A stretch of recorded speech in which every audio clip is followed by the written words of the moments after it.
Mhm. So prepare your butt. I am prepared. Oh, also, I got a bone to pick with you, sir. Oh, good. Real big bone to pick with you. Oh no, is it going to be on show? Is it about something I did? No, I mean, we could pick it on show, but I'll pick it with you right fucking Oh, now. okay. It is the fact that you know that I usually do my listening day of. Yes. You failed to mention to me that IO is a 2 fucking hour long album. It's not 2 hours. Yes, sir, it is. The version I listened to wasn't 2. It was an hour and a little bit of change, but Did it you wasn't listen 2 to hours. both mixes? Because that's the whole point of the album is there's a bright mix and a dark mix of every song. Hmm? What? Yeah, no, I just picked one of them. No, but it's No, one album that has the bright side and the dark side. I didn't get that at all. What? It That's the was 2 separate albums came up for me.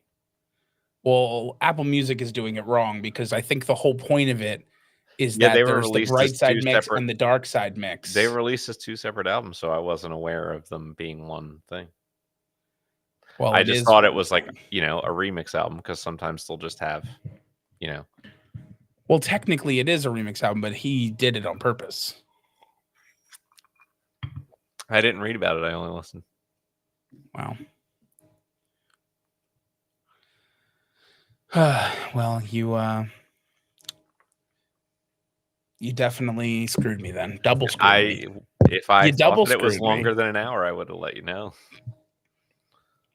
You double but screwed I me did because it was a not. 2 hour long album that you didn't listen to all of now. Nope. All right. It's cool. At Half least of it. Peter Gabriel's my artist. Oh, wait. Yeah, it's fine. Whatever. Well, I listened to the extended version of Fogerty's Factory, if that makes you feel better, instead of just the 7-track version. Just the 19-minute one. You Yeah. didn't listen to just the 19-minute long one. No. All right. I'm tentative to say Let's. that I think I'm ready to go. In that case, 3, 2, 1.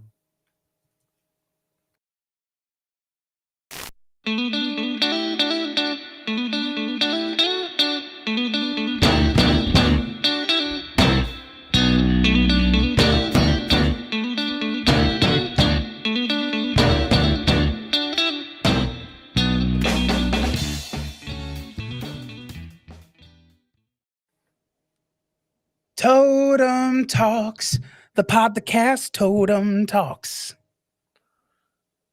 Okay. I don't know anything else. I was trying to think of That's something in the moment that I could rhyme with cast right. that would also make sense to our podcast. Sure. But I'm gonna be honest, I didn't even fully follow that intro because I had a couple of things in mind that I thought you might do, and that wasn't any of them. Sure. So, Well, I'll tell you, that so was it's the still a first mystery to me who we're covering today. out of all of the songs that we listened to today for both artists. That is the first one I ever heard. I definitely know which one was the first one that I ever heard, Good. and it, I guess, wasn't that.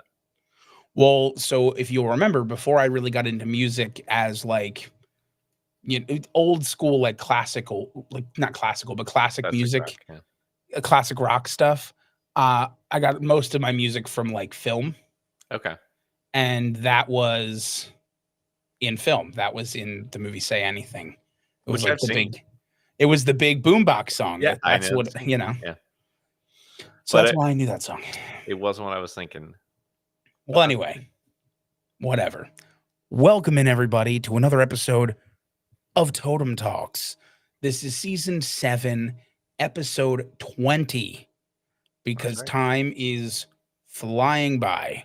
And we have an interesting one today. We are Totem Talks. This is Nick. I am Pat. And we are continuing our journey, our quest, our mission to determine the greatest musical artist of all time, unequivocally and by unanimous decision. And I guess the real question, because we all know that things like that, like determining the best of something, is just strictly data. There's very Of clearly course, there's unanimous no right. decisions. There's nothing. Nothing is subjective. We're bringing the cold hard facts. That's right. And the question is, Nick, did we find the greatest musical artist of all time today? And out of respect, I will say, I don't know yet, but probably Okay. Yeah, probably not, but there's a chance. There's a chance. you never know. That's fine. Before we get too far into it, just want to thank you all for tuning in each and every week to Totem Talks. Oh, my voice is already going. We are 2 minutes in Okay. to Totem Talks, and it means a lot. It means a lot to every listener, especially you, Keith. Especially Keith. Especially Keith. One of our few listeners who remembers that each and every Thursday. You could have just stopped the sentence right there. Who remembers that each and every Thursday we are live. We are live on your favorite streaming platform, whether it be Twitch, YouTube, Kick, if it's Kick. So far, the only people we've seen on Kick have just spouted hatred towards us in the comments. That checks out. You know, that's Kick, I guess. Yeah. But we're available on all three of those, streaming simultaneously on Thursdays, usually beginning in between 5 and 5:30. That's our goal, Eastern time. That's right. That's very important. It is very important. And you know what? If you want to catch the live recording, if you want to ask a question in the chat, or if you just want to, posit an idea to us directly where we'll read it and you'll see that we read it, those are all good places to do it. So I think that's all I got to say on that, Nick. So why don't you go ahead and tell us who we're covering today? Sure, of course. We are kicking things off with Peter Gabriel. Yep. And then we're moving right along to John Fogerty. Yes, an interesting duo. Indeed. Of course, the theme of the episode is you were in that band. Yeah, right. I remember you from that. Yeah, from that other thing.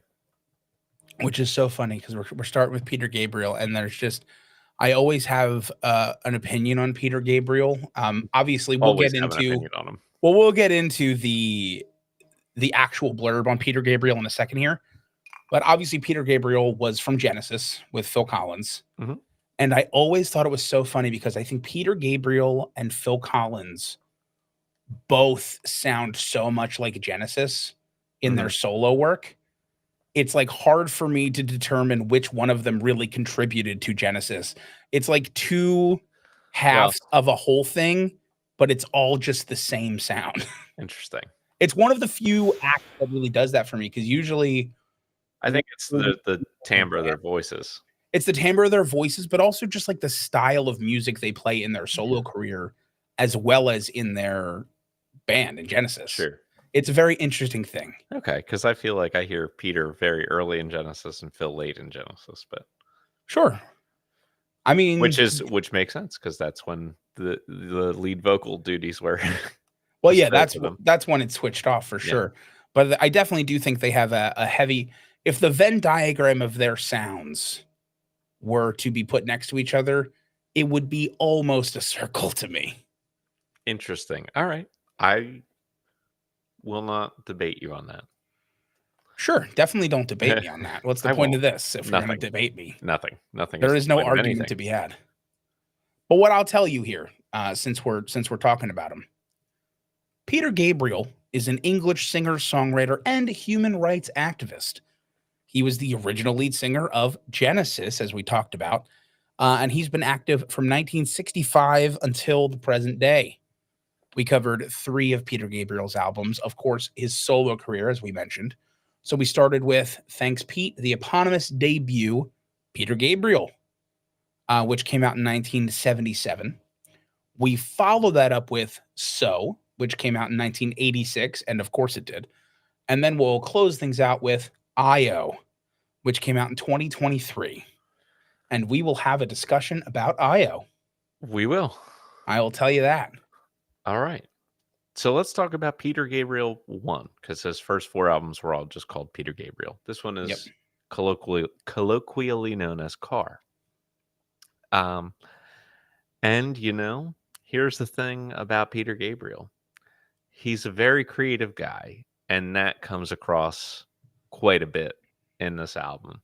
Like he's very musically diverse. He is a very interesting writer. I almost think to a fault one or two times on this album, like the opening track, I felt like had so many changes going on that it never felt like it settled into being a song.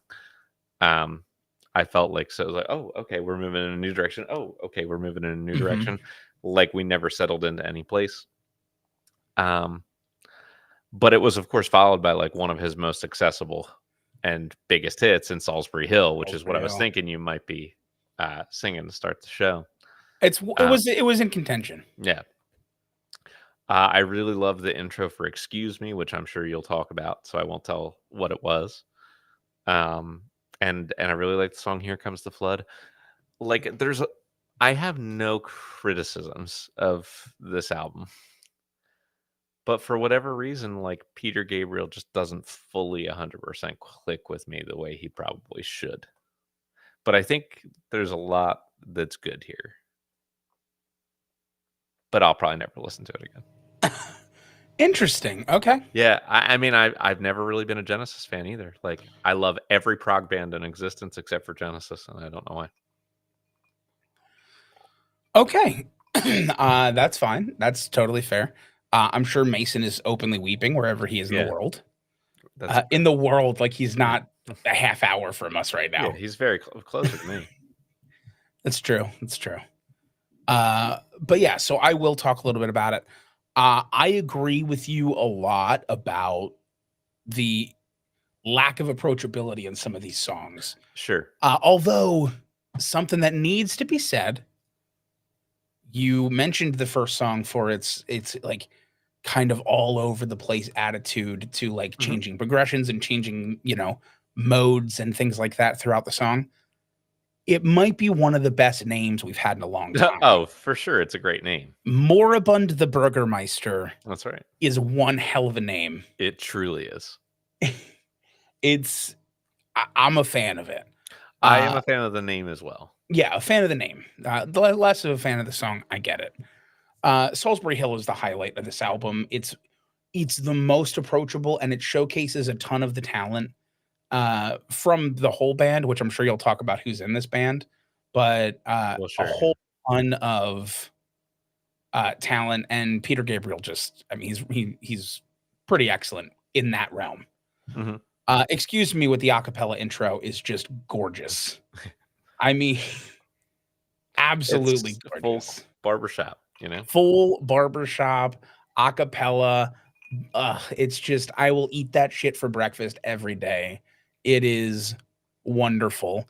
And it was one of those things where it's like so unexpected on this album because you kind of know what you're getting from Peter Gabriel, which is a lot of like left field, like a Hmm. lot of curves and turns where you're a little unexpected, Yeah. but you're getting the overall genre. And so for something that far out to kind of hit was really interesting to me. But overall, I kind of agree with you. This isn't an album I'm probably going to go back and listen to. Although I've added a song to my Peter Gabriel Oh, listening sure. Yeah. because of Excuse Me. Right. It'll be In Your Eyes, which I'll talk about in a second, Salisbury Hill, and Excuse Me, along with the selection of Genesis songs. We're all bound to get drunk and fuck up when the drum solo for In the Air Tonight happens. That's Phil Collins. It's not Genesis. So, Yeah, the whole point was I was drunk and talking about it, Nick. You missed the entire concept of the joke. I really laid it out were for you you. telling a joke? I never tell jokes. What are you talking about? I'm so sorry. All right, so I'll take us into So. And it is 1986. No, it's 2024. And no, sir. It is 1986 because like as soon as this started, the time of life, the time of the world became extremely evident almost immediately. You don't say. This album is almost quintessentially what decent to good 80s music sounds like. As in, like, this is not, like, super schmaltzy, cheesy, like, synth pop garbagey '80s music that we've discussed previously on the podcast, but it's definitely, like, of the era of the '80s, and it has what I consider 2 excellent Peter Gabriel songs, "In Your Eyes" and "Sledgehammer." Those are the 2 highlights for me. I think there's a couple on here that tend to get a little full of themselves in song. "Mercy Street" is one of those for me. I just think it runs a little bit, um, all over itself. Like, it just feels, like, a little dirgy for being as long as it Okay, is. You know, it's sure. not bad, but it's just a little much. But "In Your Yeah. Eyes" and "Sledgehammer" are 2 absolute bangers. I just showed Nick before we started, a cover of Harry Styles doing "Sledgehammer," Mhm. which sounds like it shouldn't work, but he actually kinda crushes it. I like the band that backed him a little bit better just because of the timbres, like, versus, Yeah, like, the super, super, super hard '80s edge to things. I would agree with you on that for sure, if when compared to the Yeah. original, Right. for sure. So, yeah, shout out if you're interested, go ahead and check out Harry Styles' cover Yeah, of "Sledgehammer," which will be one of the few times I will openly recommend a Harry Styles song to people. fair I enough. don't dislike Harry Styles, but I it's don't definitely know not anything about him. it's definitely not like a an everyday recommend for me, we'll say. Sure, that's fair. So this is the only Peter Gabriel album I've actually listened to in its entirety previous to recording this episode because it's well regarded. It's been recommended in many ways through many, many means. Um, and I've never disliked the album, but I also never really got the hype, and it never really did all that much for me because it sounds super 80s. And at the end of the day, I feel like a lot of the songs have definitely grown on me. Um, through multiple listens, like Sledgehammer for sure, and In Your Eyes. Um, and I like the ideas behind a lot of the riffs and chord progressions and melodies on this album, but I hate the timbres. I just like I hate the keyboard patches. I hate Yeah. the electronic drum sounds. Like if this was replayed as like a little bit of a funkier album, like, just kinda going off the concept of the Harry Styles cover, like, if the band that played on "What's Going On" by Marvin Gaye played this album on their instruments, it would be, like, one of my favorite albums ever. Sure, I get that. But, like, the way it is, I mean, I'll listen to Sledgehammer and In Your Eyes, but I don't really feel the need to go back to any of the rest of it. Like, it's a little too '80s for me, and there's some stuff that's, like, way too overtly pop, like Big Time, which is a bad song, I think. And also, here's another one of my hot takes. My first hot take was my like of every single prog band in history except for Genesis. My second hot take, even though I do think, Selling England by the Pound is a good album. Um, I don't like Kate Bush's voice either, and she is on this, and I just like Oh, I can't do the Kate Bush voice. And I don't even particularly like Peter Gabriel's voice. Like I know he's a good singer, but his timbre doesn't work for me. Like I just don't like it. This is okay. what this is why I don't like Genesis. This is why I don't like Phil Collins because they sound similar-ish. You're having a Um, time here. yeah, these are the things that I don't like. So you so But I you don't think you they're probably bad, and that's why I made a distinction to say, like, certain things are bad and other things are good, I just don't like them. you They're just probably not for really me. loved the Kate Bush resurgence or running up that hill from Stranger Things, right? I mean, like, I was shocked that it I made a happened, but deal with God. I didn't start listening to that song because of it, I'm just and I say this, because one of my favorite people who's ever lived is the reason why Kate Bush is famous, 'cause, like, David Gilmour was the one who discovered her and, like, helped to make her famous. I was about to say But I I had don't care. nothing to do with Kate Bush's fame. No, it was David Gilmour, but you're Okay. close in what you mean to me. Wow. I will take that. Yeah. I'm just I gonna I go to do this feel like you would throw me in front of a moving train to get, like, another '70s Floyd album, but maybe, that's yeah, okay. I might. I I understand. Yeah. So I'm gonna go ahead and do this last Peter Gabriel album, which what was interesting to me about it as I was looking at it is he almost perfectly released all the songs one month at a time as singles and then put it together, except he released one single on August 1st and one on August 31st and none in December. But otherwise, it was exactly like one per month. But he spread them as far as possible in August so he wouldn't have to put one out in December. And I'm not sure why. So I know why. Oh, do you? I Nick, I'm really upset with you about this album because I had to do more research on this album than you, and I hate you for it. Yeah, I didn't. I just listened to it He for my released the research. singles according to the full moon. He released them on the full moon. So Okay. he released the singles on the full moon, yes, and that is why that the way that went down. Okay. I had no idea. Um, and here's what I thought of the music. Um, and what I mean is not an insult, but it's exactly what might think that a Peter Gabriel album would sound like at this point in his career. It was a natural progression for him. I think the writing of the songs is solid and interesting. I think there's interesting lyric writing. I think there's interesting music writing. Um,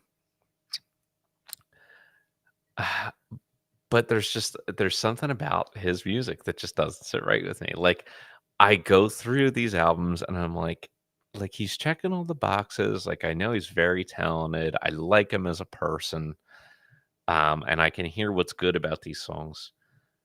And it was on this album where I was like, is it because they all sound like they could have been musical numbers in an animated Disney movie from the 90s that I can't enjoy it? But That's they all not do even kind Peter of sound like Gabriel. that. That's Phil No, Collins. I know the Phil Collins one, but like there's some sort of veneer of 90s animated Disney movie that just shrouds all of his music, and I Interesting, because can't I'm the see one all who the way said they through it. sound the same, and you said, "I'm not gonna disagree," but you Well, no, sounded like I you meant in disagreed, terms of their and then time you in just Genesis. I meant in terms of their mm, time in Genesis, which 70s Genesis is different than 80s Genesis. well, that's I'm not saying Genesis all sounded the That same. no, that's okay. I didn't say Genesis all sounded the same. I Look, said songs that Peter Gabriel makes and and the song that Phil Collins here's makes the thing. are similar. Here's what my take was on Peter Gabriel before we started this episode, and here's what my take is on him now. They're the same take. I think he's very talented. I have no complaints about his ability to write or his creativeness, but none of it lands with me exactly. And I don't think any of it's bad, but I don't really want to listen to any of it again. And listen, I don't think there's anything wrong with that. I mean, seriously, like all jokes aside, I don't think there's anything wrong with that. Sometimes there's just, and we've had this on the podcast before where like we recognize an artist is good and Totally. it's just not our cup of tea. Exactly. And then there's sometimes when we're like, this artist sucks. I don't know how people like them. And that's not what's happening here. No, not at I all. feel a little differently than you about IO. Very good. And I do legitimately think it's because I listened to the whole thing and you didn't. That could be part of it, which is apparently a thing. so yeah, so the joke of it all and what I was telling Nick beforehand is I typically listen day of now. I've kind of moved into that routine because I really like having a more raw take on things. I find that like when I write down my notes and stuff from like listening a week ago, I lose a little bit of the things that really stuck out to me as why they stuck out to me. So I listen to Peter Gabriel first in the morning.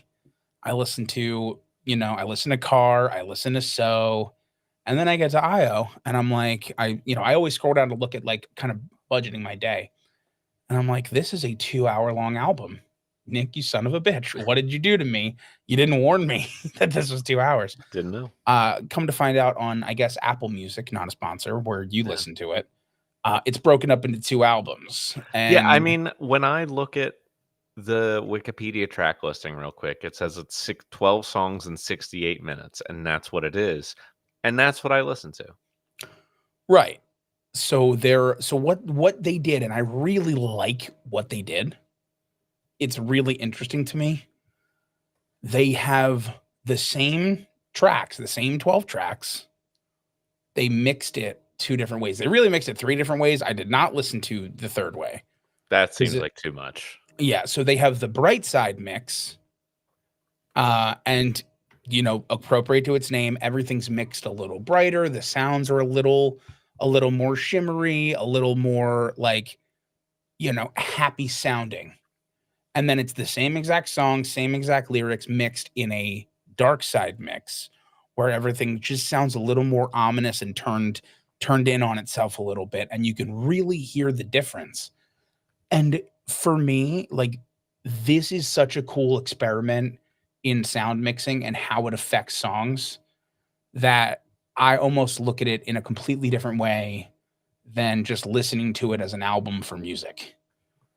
Sure. I think that's really cool. I highly recommend.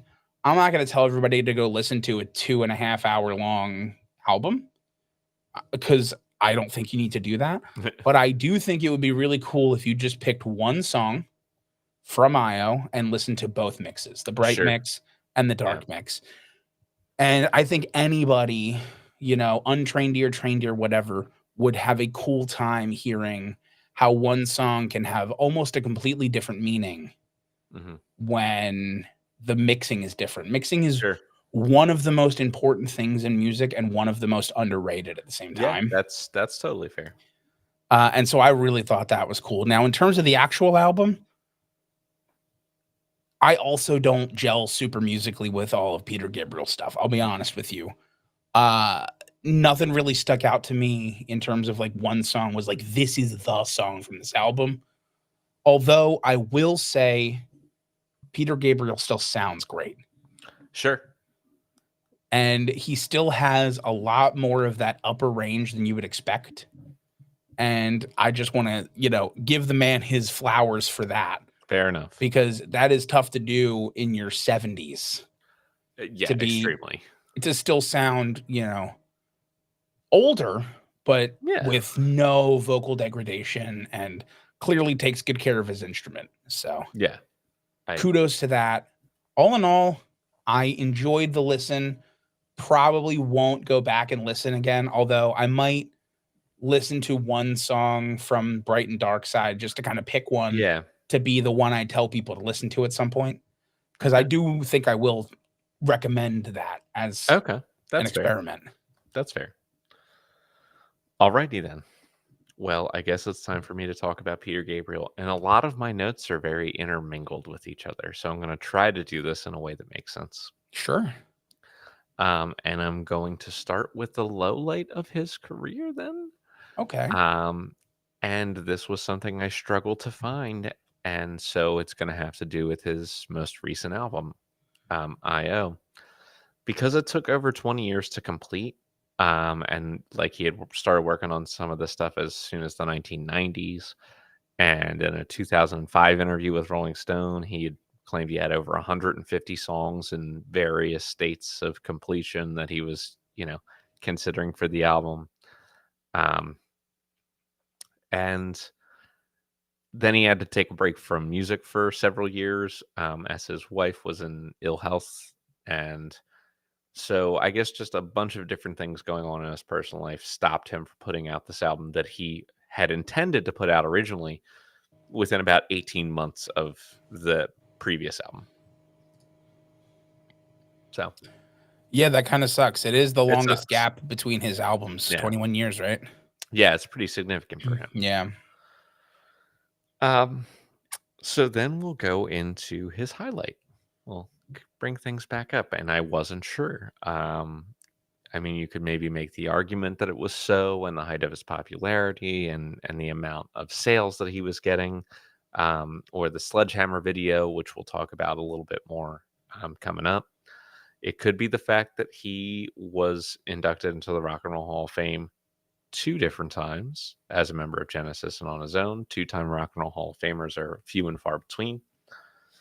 But I think if you asked him what the highlight of his career was, he might think that it was something that is also one of his nicest things, which is the fact that he has been given the Man of Peace Award, which is an award that's basically given out by a bunch of former Nobel Peace Prize laureates, um, that have to do with, people who are within the arts and things like that, who have contributed a ton to, global causes and trying to help with, people who are suffering in need, having their rights violated all around the world.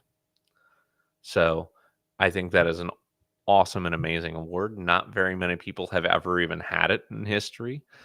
But funnily enough, we have covered multiple people who have won it previously on the podcast, even though it's only been given out like 10 times.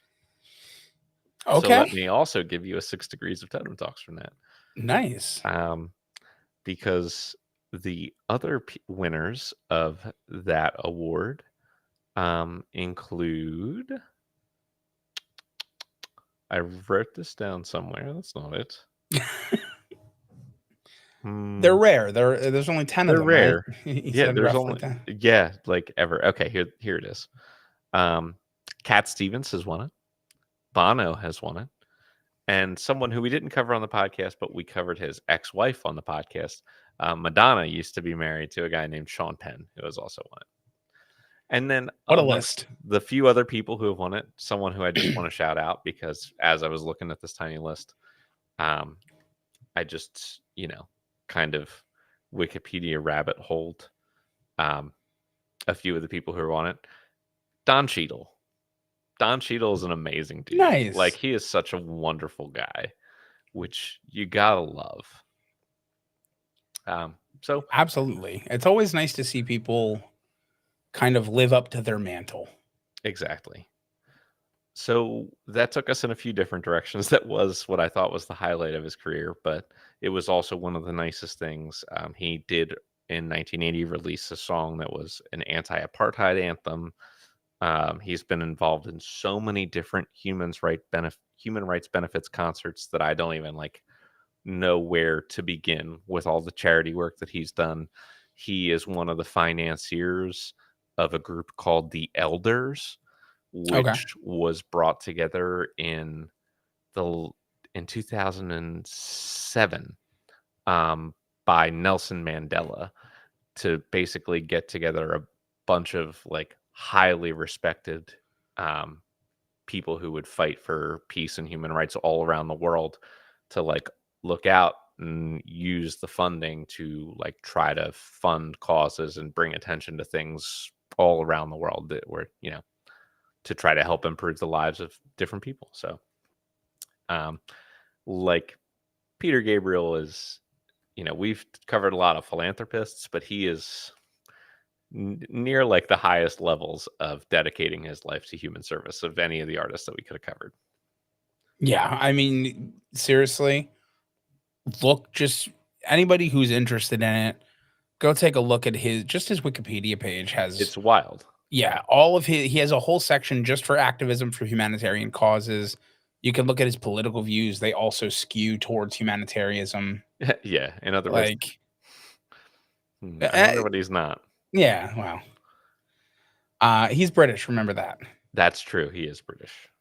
So just really, really good stuff from Peter Gabriel on all those fronts.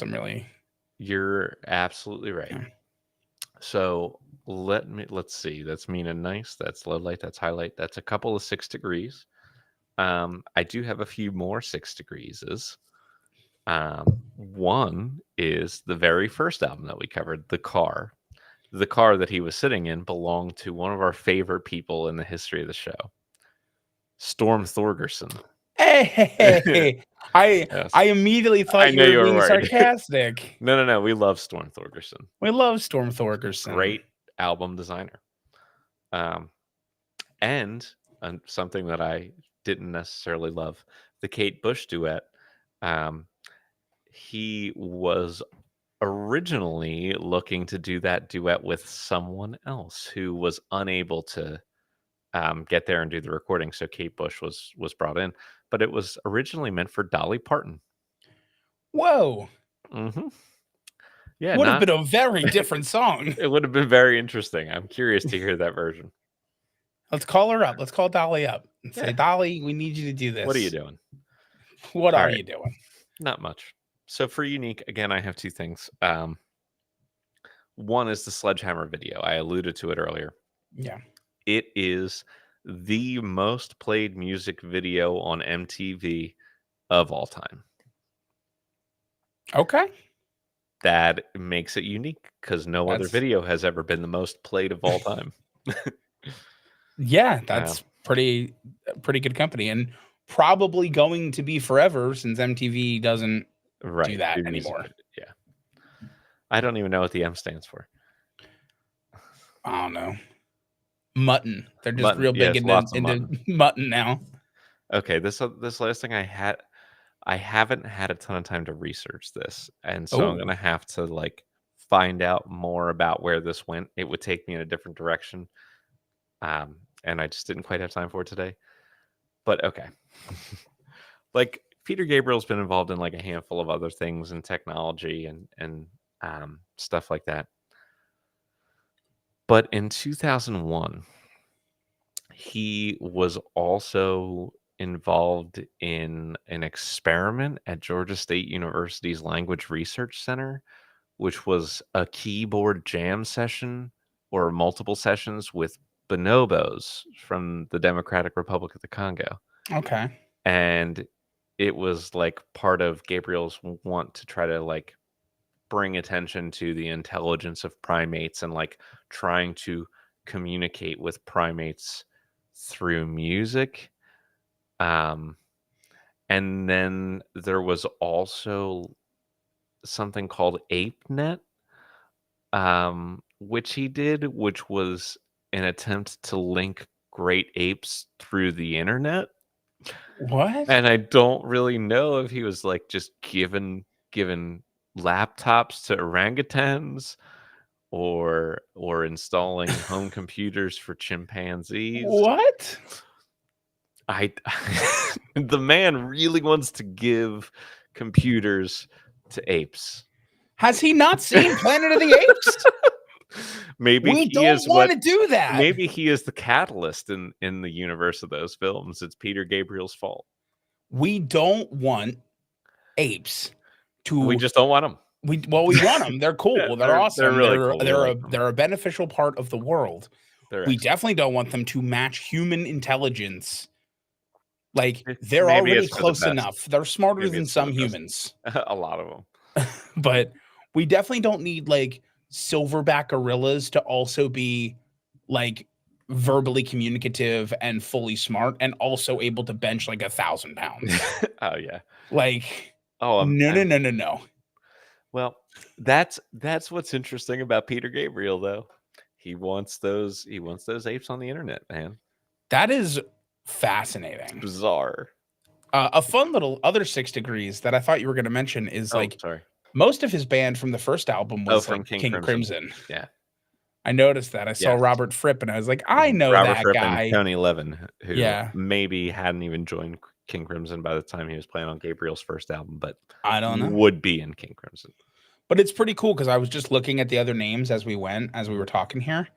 And so like Steve Hunter worked with Lou Reed and Alice Cooper. Then we had there was one more that I saw. Larry Fast, he worked with Foreigner and Hall & Oates. Oh, okay, nice. So just like a couple little things. It's just the music world, especially the UK music world Yeah. was all friendly. Yeah, you're very All right. friends, Yeah, all which good is nice friends. to see. I guess And the time has come. yeah, let's go on into John Fogerty. We're just gonna get right inside of him. Yeehaw. Peter Gabriel, what are you doing? We just gotta give computers to monkeys, man. Can't do it. I've seen those films. You don't want that to happen. I was like, I read that paragraph and I just kept thinking, like, where is the link for me to click further? Where is the further reading section of this? Like, what was it about having keyboard jam sessions and giving them internet that Just an absolutely off the fucking wall comment. I just don't know what happened. Just Just just truly insane. truly. Okay. Just So what did John Fogerty do? Do you want to start like delivering mail to sea otters or something? I mean, I'm hoping something like that exists Um, now. What a what a world we we need to live in. start opening universities exclusively for birds. Yes, that is what we need.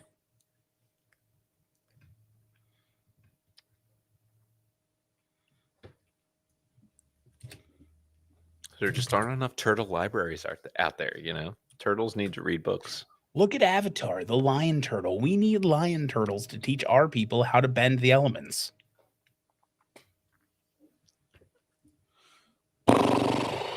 All right, I think um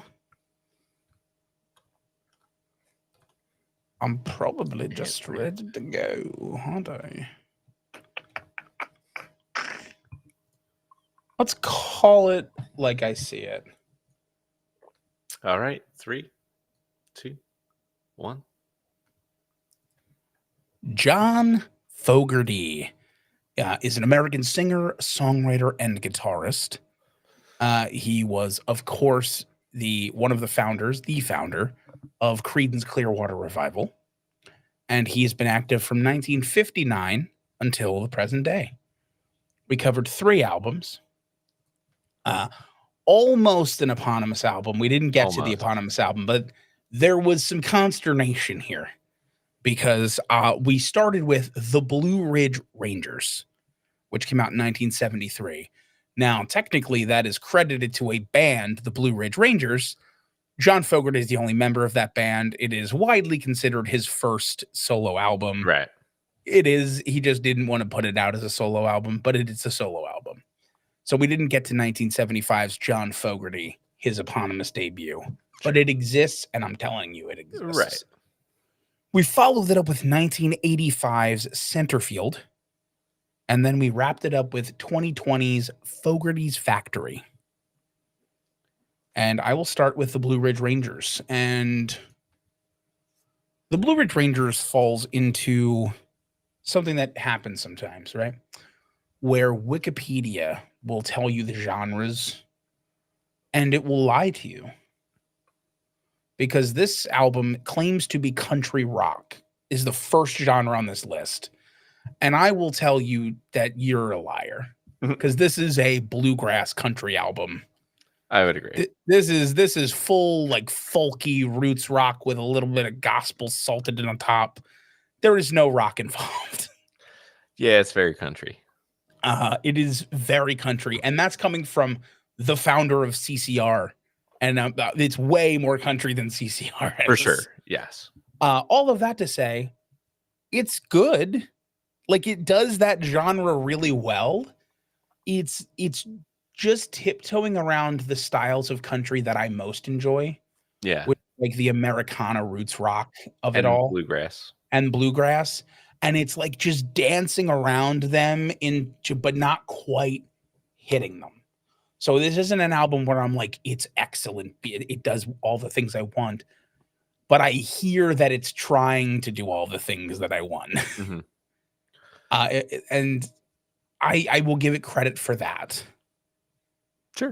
We do fall into a bit of a not issue here, but something that's going to happen for John Fogerty.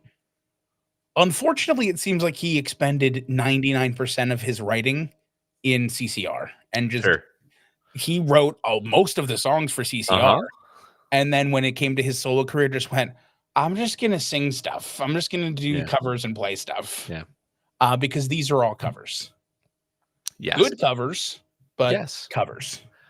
Yeah, no, I agree. I mean, I think what you hear in this album is something that you could always hear was an influence on Fogerty with CCR, but with the rock part of it fully just removed. Yeah. And it's just a country album. And here's the other thing. I think his, like, real raspy, gritty voice works really well for a lot of country stuff. Like, I think he's got a great voice for it. Um, and I thought this album was good. I like that he plays all the instruments on it, like it's fully him, because I think that did happen on a lot of CCR stuff where he would kind of just go into the studio and do a lot of the recording himself, and then let the other guys in the band play the parts live. Once they Yeah. practice and rehearse them. But he's always been like a very talented multi instrumentalist. And I'm glad that he did it on this record. He did the McCartney thing. Yeah. Um, It literally just says John Fogerty, all yeah, instruments. everything. Okay. um, but yeah, my biggest wish was that maybe he had thrown in at least a couple of original. Yeah, it's going to be interesting when we score because of the albums we got. Yeah, I'm very interested to see what we do here because I have no idea yet. sure. Um, but the good thing is when we get to center field, he did in fact write all the songs. These are all John Fogerty originals. And here's the other thing. This now sounds like a CCR album again. Like he's like, all right, now that we've done the whole country thing, I got that out of my system. I'm gonna go back to writing the songs. And he likes country music, but he also likes rock music, and that's that classic CCR sound. That kind of infiltrates all this record.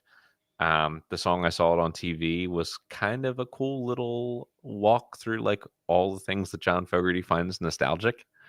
I actually kind of really enjoyed that. Um, and then at the very end, it uses that just little 3 note riff from "Who'll Stop the Rain" by CCR. So like he kind of does a little sampling of himself on there Yeah. that works well for the theme of the song. I have one issue that stands out, which is Okay. look, the song "Vance Can't Dance," VANZ can't DANZ dance. Okay, he showed his 80s a little too much there. He showed his 80s a little too much. I I disagree strongly and there's a reason. That's But that's it's fair. part of my notes. It's a little kitschy. But again, I agree with you Mhm. without the context. With the context, We'll give it. it may be my favorite song on the album. Then I want to hear about it. Yes, and you will when I give my notes. Don't you worry. Give your notes.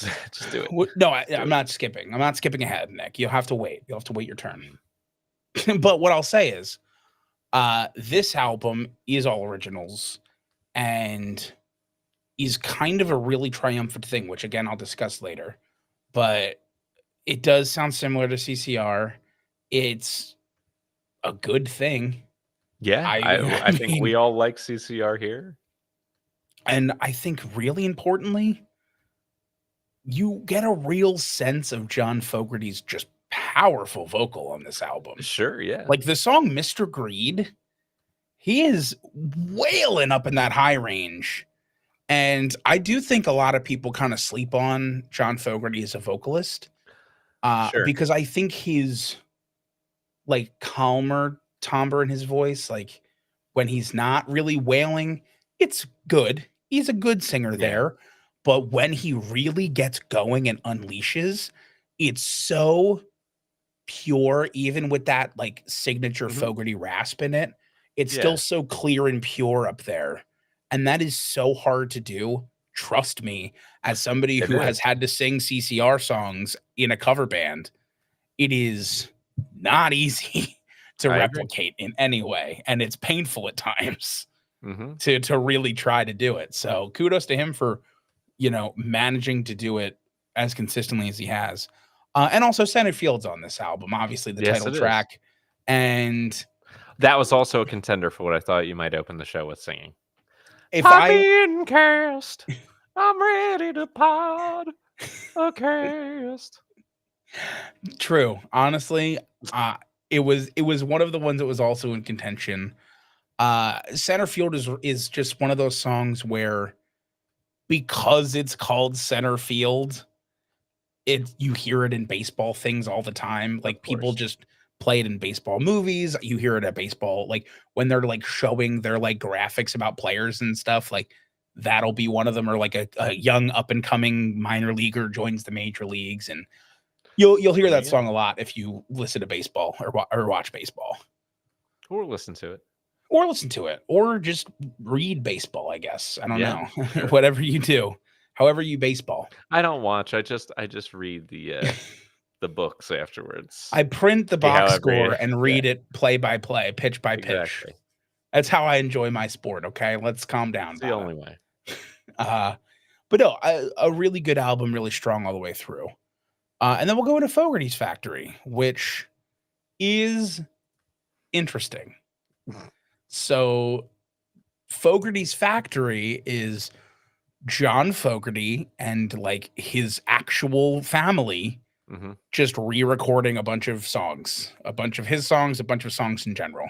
And can I say something that I don't know if you're going to cover? I don't think you Yeah. will. So the album cover for this is them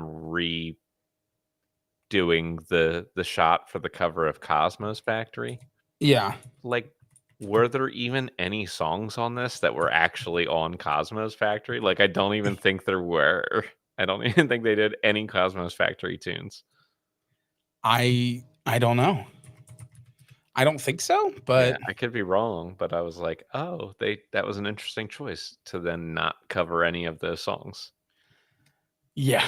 Well, basically this was from what I could read and hear, Fogerty's Factory, the album started off, as did everything, including this podcast, as a COVID pastime. Mhm. Basically, like the family was all quarantined together. They all played instruments. They all started playing songs together. It started sounding good. And they just like kind of amateurly recorded themselves. And you can hear it in the recordings. Like they're not professionally recorded. It's Yeah. good quality, it's decent quality, but you can hear like You can hear it's they're not all quite just right. like playing in a room together Yeah. and like whatever happened happened and then they released it as an album. And I'll be honest with you, I fucking loved it for that.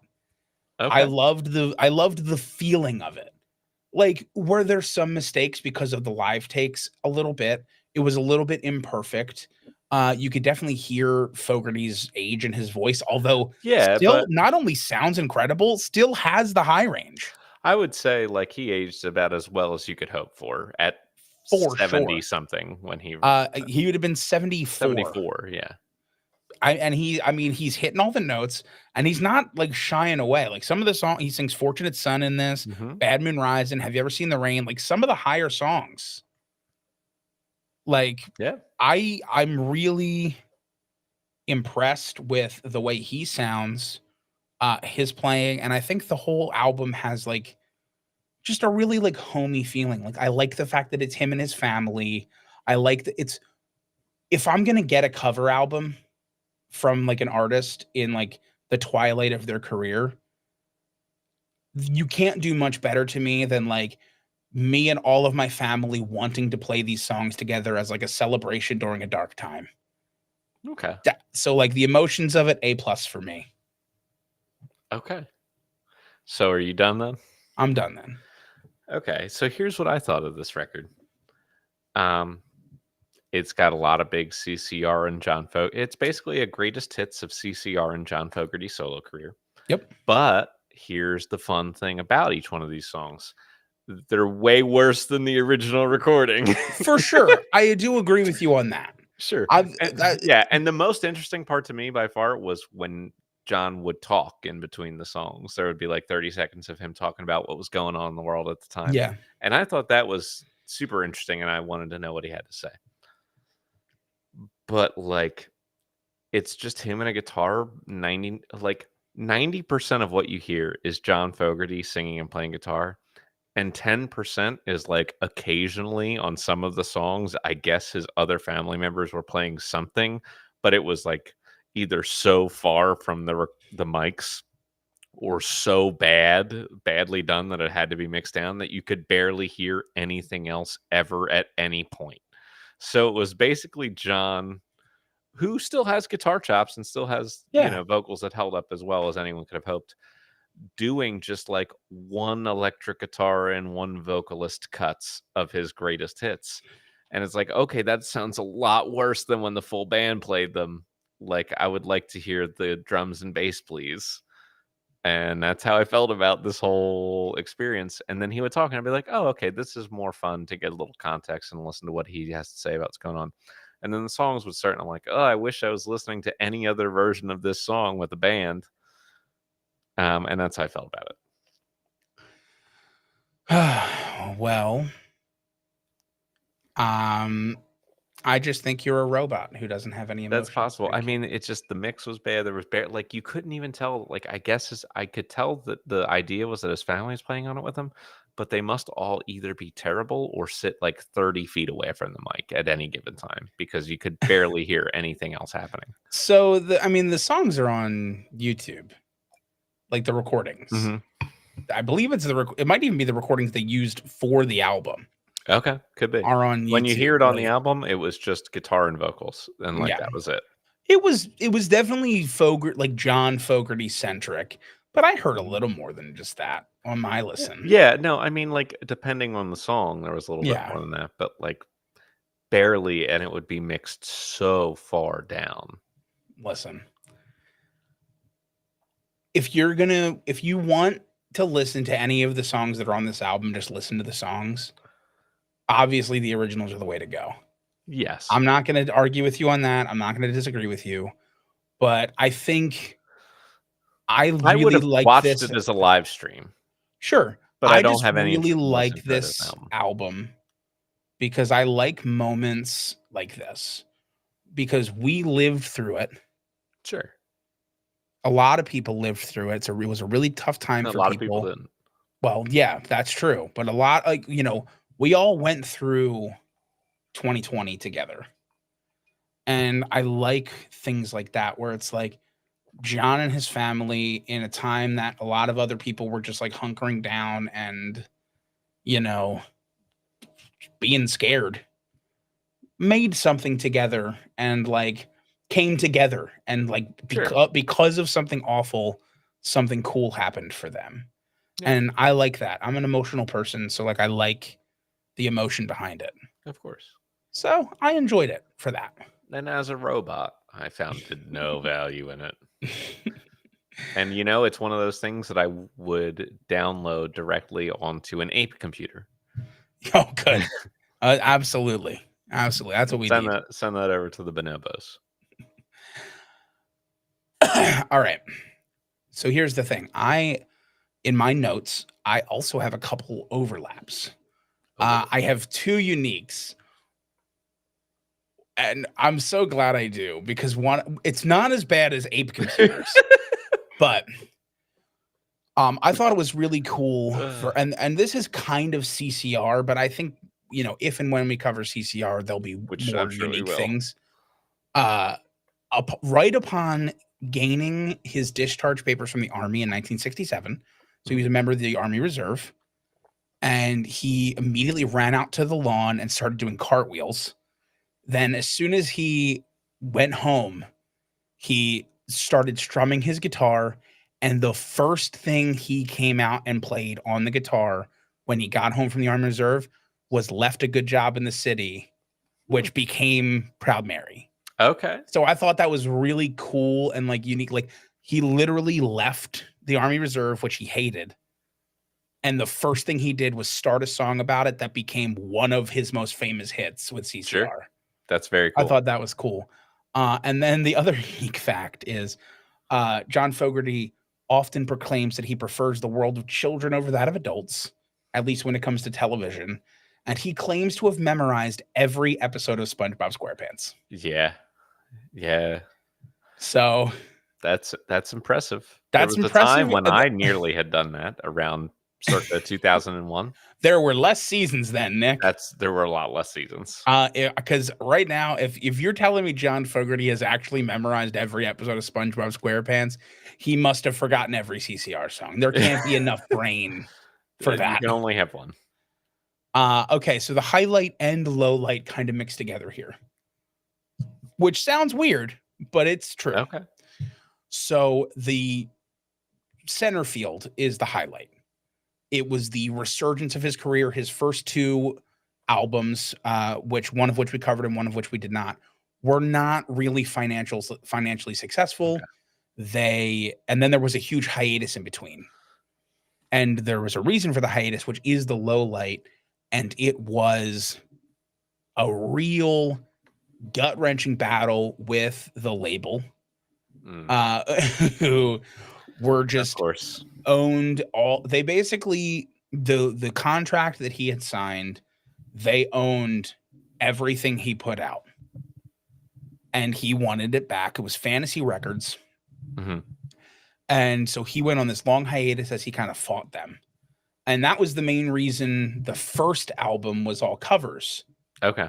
because he knew that the second album he put out in 75, John Fogerty, was all originals. And one of the reasons it didn't sell well is because it was getting just picked apart by the label, Of course. because they owned the whole thing and were just not okay with the way he was doing stuff. Mm. So big low light there, just constantly fighting with them. And so basically it led to the album Centerfield led to a lot of legal problems for Fogerty, because two songs on the album, one of which is Vance Can't Dance, which used to be called Zan's Can't Dance, and also Mr. Greed, were believed to be direct attacks on the former Fantasy Records boss, Saul Zaentz. Okay, fair enough. So he wrote Zan's Can't Dance was about a pig that can't dance but would steal your money. I love it. Which, exactly. Okay. And he got sued on that, so he then released it again. He re-released it for the record as Vans Can't Dance, but it's still about Saul Zaentz. I love it. Exactly. So he issued that new version. Another lawsuit, which was Fantasy Inc. versus Fogerty, claimed that the song "The Old Man Down the Road" shared the same chorus as "Run Through the Jungle," which was Okay. a song from when he was in CCR, CCR, obviously yeah. one of the more famous CCR songs. Better run through the jungle. Yeah. And then, of course, Fantasy Records still owned all of the publishing rights to CCR's tracks. Okay. This is what I consider part of the highlight. The low light is all the legal battles. The highlight, though, is Fogerty won that case, not only because he proved the songs were distinct compositions, but also because, and this is important, he proved that sounding like himself was not plagiarizing. Okay, fair enough. John Fogerty sounding like John Fogerty is not plagiarizing.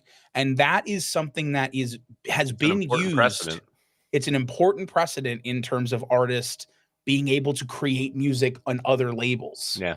because you're not plagiarizing yourself if Right. you just sound like you. Mhm. And it was a really important precedent to set. And Sure. he actually ended up countersuing for his attorney fees against them. And then he lost in the Court of Appeals, but then won in the U.S. Supreme Court. Okay, And that good set for him. another precedent, which ruled that a trial court has discretion in awarding the fees to defendants or plaintiffs. Okay. So big highlights in the legal world from John Fogerty, setting Yeah, that's two good. very important legal precedents Yeah, in the world of music and in just the world of like civil lawsuit. I agree. So That's really, good to know. really big stuff on that. I was really happy to read that. I knew about the lawsuit. I knew why there was a big gap between Centerfield and John Fogerty, like that 10-year gap. Okay. But it's one of the reasons you didn't get more original stuff in that first album. Yeah, it's unfortunate. Any original stuff in the first album. Yeah. So those are the highlight, low light kind of mixed together. The nicest thing, there's a number of charities that he contributed to. So just a couple to lay them out real quick. He has been known to support the Bob Woodger Foundation, Christopher and Dana Reeve Foundation, the Fulfillment Fund, the Samuel Waxman Cancer Research Foundation, the Young Storytellers Foundation. He's done work with all of them. The one that I really wanted to highlight, though, because it kind of goes into the Fogerty's Factory thing. There's an organization called Pros for Heroes, and working with them, John Fogerty headlined a series of benefit concerts and fundraisers for first responders in the post-pandemic world in 2021.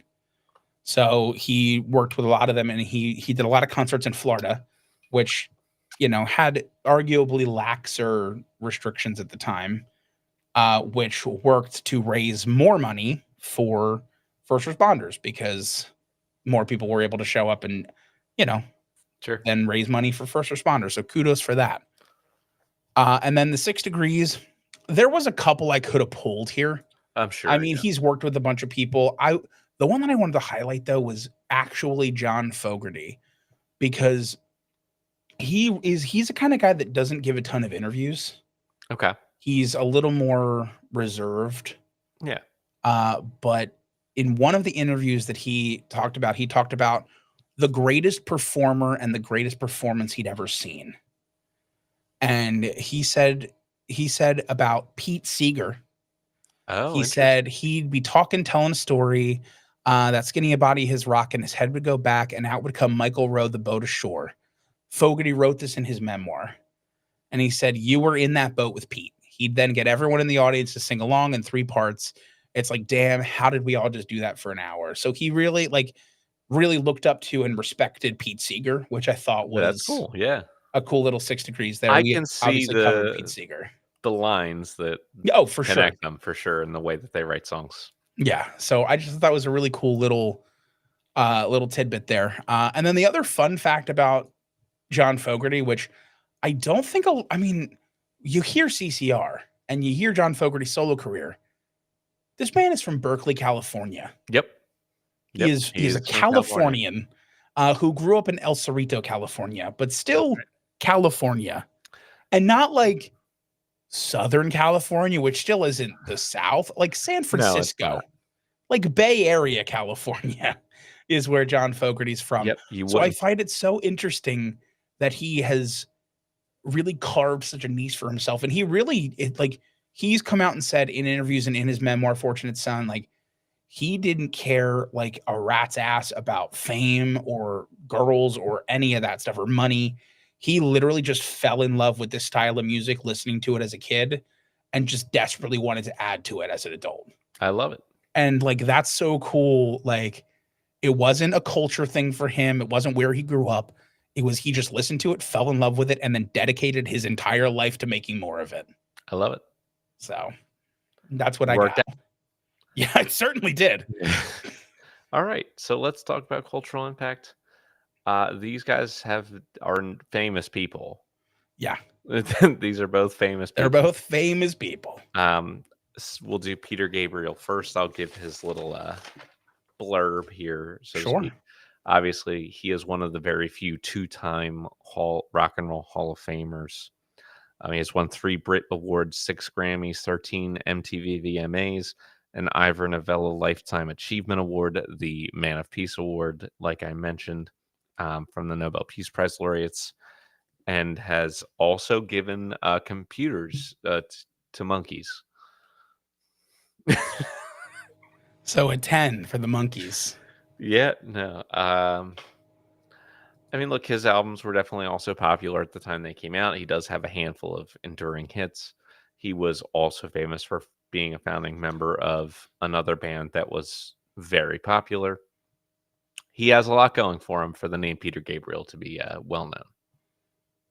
Yeah. So I don't know what that translates to as a score, but I think maybe like a 7 isn't wrong. I think about a 7 works. I agree. I'd say just give him a 7. I'll give him a 7 then. Let's give him a 7. John John Fogerty John also formed a Fogerty's very famous band. yeah, also formed a very famous band. Some of his other stuff, I guess he isn't in the Rock and Roll Hall of Fame. I mean, he is with CCR, Yeah, but I was looking for him but individually. not solo.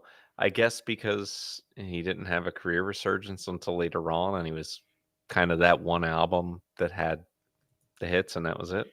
Yeah, but I mean, he's got a Grammy win with 8 nominations, and those are apparently just John Fogerty from what I'm reading. Sure. So I'm sure CCR has also a number of Grammy I would nominations. imagine. Just a couple, 1 or 2 maybe. But obviously a ton of influential stuff from John Fogerty. It's harder, I think, to separate Fogerty from CCR than it is to separate Peter Gabriel from Genesis, Sure. because like John Fogerty is Fogerty CCR. really was CCR, whereas Peter Gabriel was 50% of Genesis. Well, They there are they other were. very good musicians in Genesis. Yeah, but I meant like in terms of like right now, if I told the average person. They're probably going to know Yeah, Peter no, I Gabriel and know. Phil Collins. That's fair. You know, I when I say generalizations like that, I'm speaking for like the average listener, Yeah, which you are not. that's fair. But I think we're still looking at a high score here. I think it's a good score too. It's Even if just we don't probably give him like a 7. that's what I was thinking. It's probably just a little lower than Gabriel still. Something in Yeah. the sixes is fine though. Yeah, I even think like a 6.5 would be a good score for And Fogerty. I'm with it. Cool. Peter Gabriel. So here's the thing. I'm going to give him credit for between 11 and 14 albums. He Okay. has 10 studio albums, but also 4 different soundtrack albums, which are still albums. They're just instrumental albums. And I think that does count as releasing albums. Yeah, no, I would agree. One thing I wanted to mention, because I finally did get confirmation in my research, Hmm. John Fogerty is in the Songwriters Hall of Fame. I don't want to change his Oh, score, yeah, I'm sure. just give him the props for he is in the Yeah. Songwriters Hall of Fame. Yeah, I would be flabbergasted if he was not. So would I, but his Wikipedia doesn't have like an awards to section, Okay, gotcha. and so like That you have to also like is strange. individually search the awards. So That like that I'm was not the first one surprised, that popped into my genuinely. head. Yeah, Okay. So for Peter Gabriel, we've got a starting score of 5.8. My sources are saying between 16 and 17 million albums worldwide. Um, so we'll go with say 17 million ish. yeah, He's going to get a little boost here. I think we push him up to a 6. I dig it. And I do nothing with his score. Like he does everything. I think he does everything well, except for write songs that I want to listen to a second time. Except Sure. for like a small handful. I get it. I totally get it. I'm going to give him a point 1 for the hits that I enjoyed and Sure. also for like the real thought experiment that IO is for me. And that's totally fair. Now Fogerty has 10 albums as well. He's going to start at 5.5. Yep. I don't know about his sales. So I mean, Center Field went double platinum in the US and double Okay. platinum in Australia. He also has Eye of the Zombie, which went US gold, and Blue Moon Swamp, which went US gold. Okay. So he's met the threshold. I could maybe give him a point 1. I think a point 1 for the double, a couple platinums and golds. Usually, Yeah, 2 golds is what keeps you the same. sure. Um, and then it would just be a matter of what we wanted to give. Yeah. So just looking here, uh, I'm going to give him a point 1, same as Peter Gabriel. I think I enjoyed the first album. It was kind of like I mentioned in my review, dancing around the things I like most about country music. Hmm.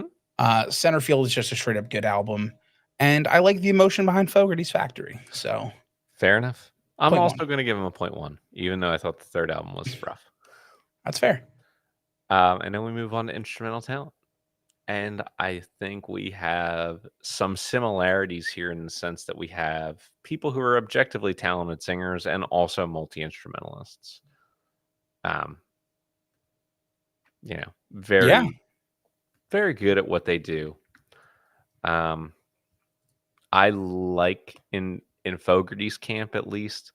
I like that he has albums where he has recorded every instrument of it. I think that that's really helpful in his favor. yeah, In Gabriel's camp, though, you look at a lot of the people that are playing on these records, and you're like, okay, Robert Fripp, Tony Levin, Alan Schwartzberg, like really talented musicians who are playing on these records. So it's not like you can hurt him there because his supporting cast is arguably better than he is. yeah. That's Um, true. so, I mean, I think they both get good scores again. I would agree. I might lean slightly Fogerty here for For a 2 little more reasons. versatility, a little more Yeah, versatility.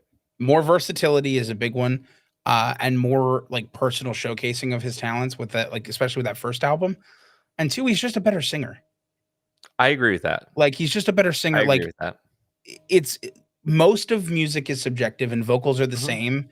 And Of I'm not course. gonna say I like like his voice better. I like I his voice like better and CCR, I like John Fogerty. I like his range and I like his Mhm. dynamic better. I Sure. think that when But I'm not disrespecting Peter Gabriel. He's obviously very good at everything he does. Peter Gabriel is incredible and he's gonna get a good score here too, but I definitely think the edge goes to Sure. Fogerty. Uh, as a term, what that score is, I think we're probably looking in the high sixes. And that's fine. So I'm gonna give a 6-6 to Gabriel, I'm gonna give a 6-9 to Fogerty, and I'm gonna move on to songwriting. How's that? I love it. And Nick, I have great news for Fogerty. Oh, excellent. I went individually and looked at all of his albums. Okay. 6 of his 10, he wrote every single song and lyric. Thank goodness. Are you So we don't including have the to take song away the score. multiple albums where he just I re-recorded did old not. songs? I Because there did were not 2 include his those. last 2 albums were just old re-records. Yeah, so I didn't include the first one or the last 2. Okay, thank goodness. And there was one other song, there was one other album in there where it was like a mix, but every other one, all music and lyrics were written by John Fogerty. Very good. Okay, So we don't have to take away points for him. here's what I'm gonna say. Peter Gabriel is definitely more experimental and wide-ranging in what he's able to write, though. For He sure. he's got, like he's just drawing from a lot more different resources, Yep. and ideas, and I think there's, like, much more clearly that differentiates Peter Gabriel's records, from Fogerty's. Like, he's clearly the more When clever you music say the writer, different okay, in like terms of okay, using different styles. In sure. terms of using different styles. Yeah, I agree with you on that.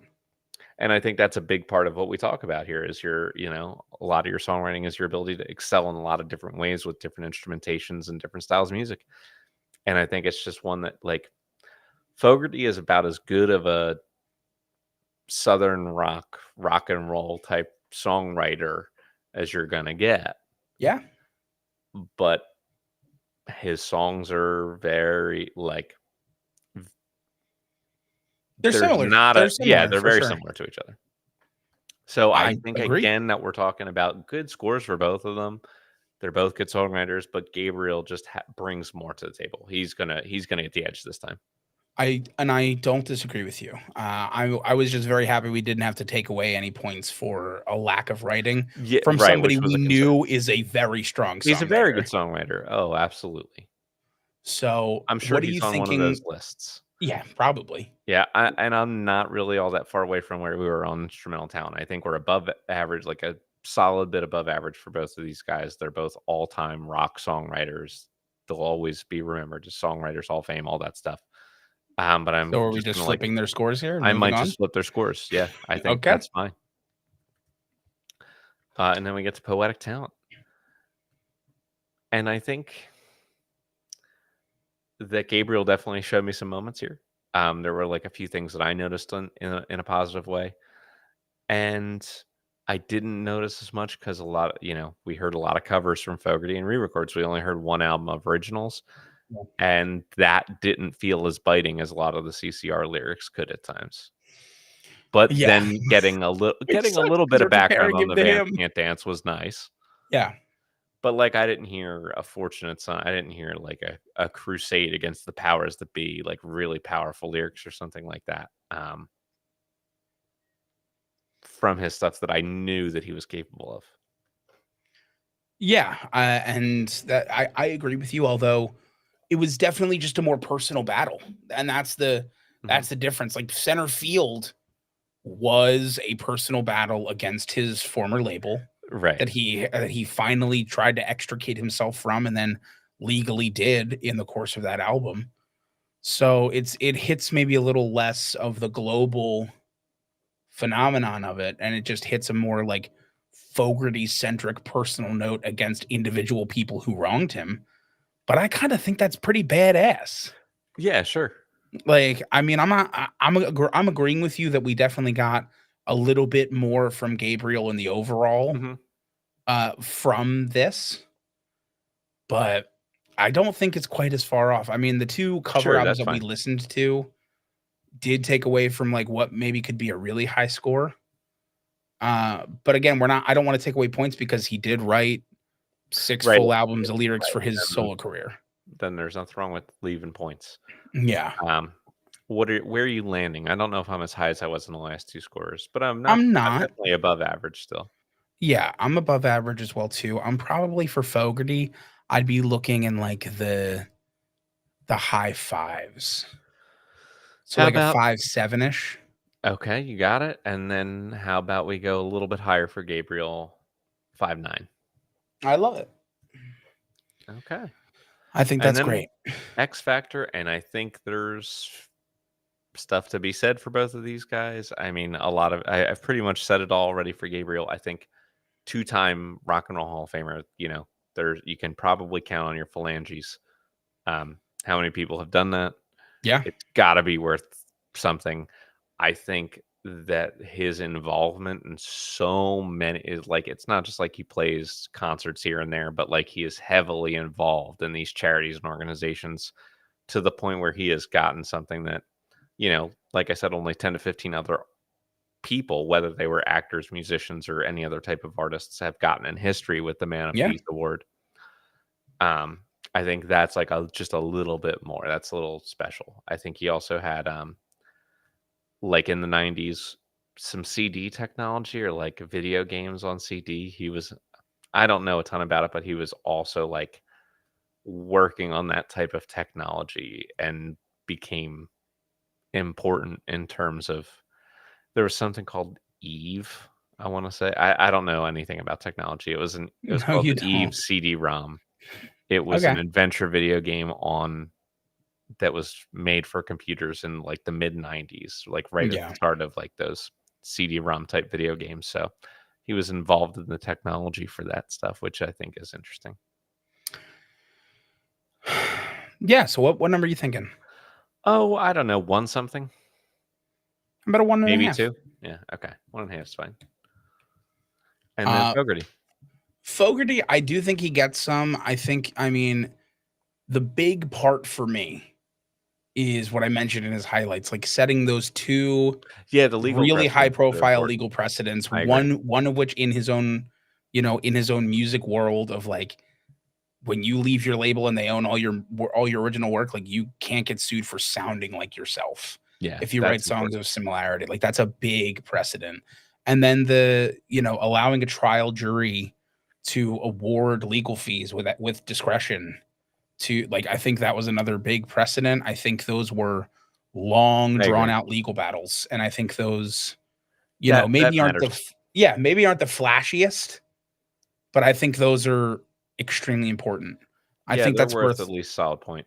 yeah, that's what I was gonna say. I think it's worth a point. And in that case, I have final scores, and it was close, and both artists made it into the 30s. Yeah, I figured they would. But winning this week with an overall score of 34 on the nose is Peter Gabriel. Okay. And then also being discussed on this week's episode Yeah, is I'm not I mean, he didn't lose. This is is John Fogerty with a it's 32 and a half. yeah, over a 30 is an incredible score for us. Yeah, exactly. He's good. He's good. And I think we both enjoy John Fogerty more than we enjoy Peter Gabriel. So Absolutely. Absolutely. I mean, I don't which dislike Peter shows how Gabriel. objective we try to be. Yeah, do not dislike Peter Gabriel, and I really did think that Aya was a thought experiment that I Sure. thoroughly enjoyed as like somebody who's into music and like who creates music. I think like that was super cool. Totally. Uh but yeah, Fogarty's the one I will listen to again more. 100%. I mean, I Uh when I was done all the listening, I immediately put on some live CCR albums. So, yeah. Well, of course, and we didn't because we didn't get to really talk about CCR. We didn't get to talk about my favorite John Fogerty fact and CCR fact in general. which we'll get to, but you can say it now because 'cause it'll be a while. Well, yeah. Well, it's literally just that everybody in like the conservative political world loves to use the song Fortunate Son. I don't get it. And it's like they do you not know the lyrics to that song? It's like when people Like, are like, "I can't believe Rage Against the Machine got political." right? Like, listen to the What do you think the words. machine is? Like you see it all the time. You saw it with like, like Trump, Rush Limbaugh used it for shit. Like a bunch of like conservative political figures used Like, Fortunate Son as like literally, their Fortunate walkout. Son is about Donald Trump specifically. Like, Like it's not about him but it's about everyone who is exactly like it. It's about his I exact experience. I couldn't it's always so funny to me when people don't, like, pay attention to that stuff. And then, of course, Fogarty, like, had to issue a cease and desist for that, for Trump and for, like, a bunch of other people in particular, and it's like, "Dude, just don't even issue it. Just let them keep using it and being like, 'Hey, everybody, just listen to the lyrics. I know, Just go but ahead and listen to what it's people have about.'" a hard time hearing the lyrics. I know. Sad. Read them. Yeah. I Well, the recommend type of I people who would go to the types of, political events hosted by people who are very ironically using such songs don't know how to read. well, yeah. Not all of them, but I agree with you. A large number of them. I understand what you're saying. I just think it's hilarious what it's like, how wrong could you be? It's because that specific song, Fortunate Son, like, because of that riff, and it got used in, like, a bunch of movies where, like, you see Mhm. the helicopter, like, going over Right, the all trees movies and from, like, the protest era, from the hippie y movement that are it's yep. very clearly tied into it's like, could you have more of a protest, anti-war, anti-rich song? You could, but you don't. No. I It's mean, even it's Phil Oakes was a little more subtle. yeah, that's a great point. Oh, man, I'm excited to get to CCR one day. Agreed. Oh, man, that I have a hard time thinking that Fogarty doesn't get his revenge in a CCR episode. I would Mm. imagine he's We'll going to see who win he's up that episode. against. It could I don't know. happen, but I mean, it's tough. Yeah. I was shocked that he scored that high solo, Yeah, honestly, it's pretty impressive. It's pretty impressive. but kudos. All right. Indeed. Thank you all for listening. Thanks for hanging out with us as always. Nick, why don't you give us like a little hint for next week? Oh, next week, I I hate to say it, but we're going back to that whole one-hit wonder thing again. Oh, good. Oh, Those are no. always great. Yeah, I it's always mean, well, good. last one we did was pretty good, That's true. Partially. but I'm excited. Anyway, We'll thanks see for it. tuning in. Thanks for hanging out as always, peeps. We'll catch you next time. Have a great day. Fuck Jerry Lee Lewis. Jerry Lee Lewis. Oh, man.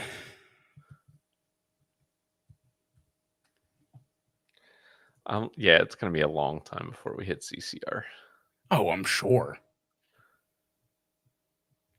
I'm just, like, quickly going through all the seasons to see if I can find them anywhere. No, I don't find them anywhere. That's They're fine. not scheduled yet. But I do see some of the episodes that I named after just, like, bands whose names I really enjoyed that we're gonna get to one of these days. Like, one day, we're gonna have an episode where the 2 bands competing are one called "Be Your Own Pet," and the other one is, in all caps, "I don't know how, but they found me."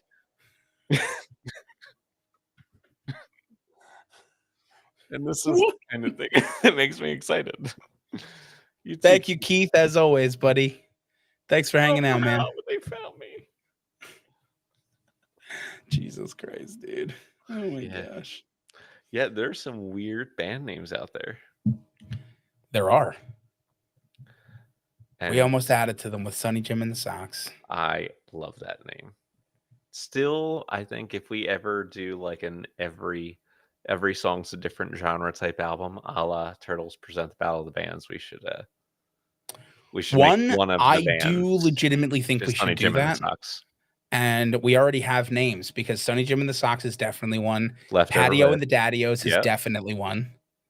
Oh yeah, all sorts of things. Yeah, definitely got to go Patio and the Daddios. That I was my like that one too. favorite. I mean, but that would have to be like a big band ska type tune. Patio and Okay, the Daddios absolutely play big band music. 100%, They're like the Cherry Poppin' Daddies in terms of style. which I'm fine with. That'd be perfect for that album. We Yeah, should I really mean, consider. we We can should get work on people it. in to do horns. We should work on it. It would be fun. We've already gotten people in to do woodwinds. Yeah, I would love to write more songs that we could incorporate horns on. Well, I think when we start writing for the next album, we like just start setting aside a couple songs Hmm. for the magnum opus of the Low Totem presents the Battle of the Bands. I am okay with that. It doesn't need to be the third album, but we definitely can start adding songs to it Sure. and then Yes. like building upon them as we go. I think that would be so fun. I'm in. Even if it takes like a couple years and it's the fifth album we put out and it's That's okay. like, you know, I think that would be great. That's okay. All right. My bladder's gonna explode. I really gotta go. Yeah, no, I understand. I'm out of here as well, man. Okay. I will But see you Saturday. Saturday, yeah, hell yeah. Yes. Adios. Adios. All right, peeps. That's it for me. As always, I think with Keith gone, there's no one left. That's okay. Because I can talk to no one like it's nobody's business. But thanks for hanging out. Always a good time. I don't know why my camera is cutting off right now because it doesn't normally do that, but I also don't care. But have a wonderful day.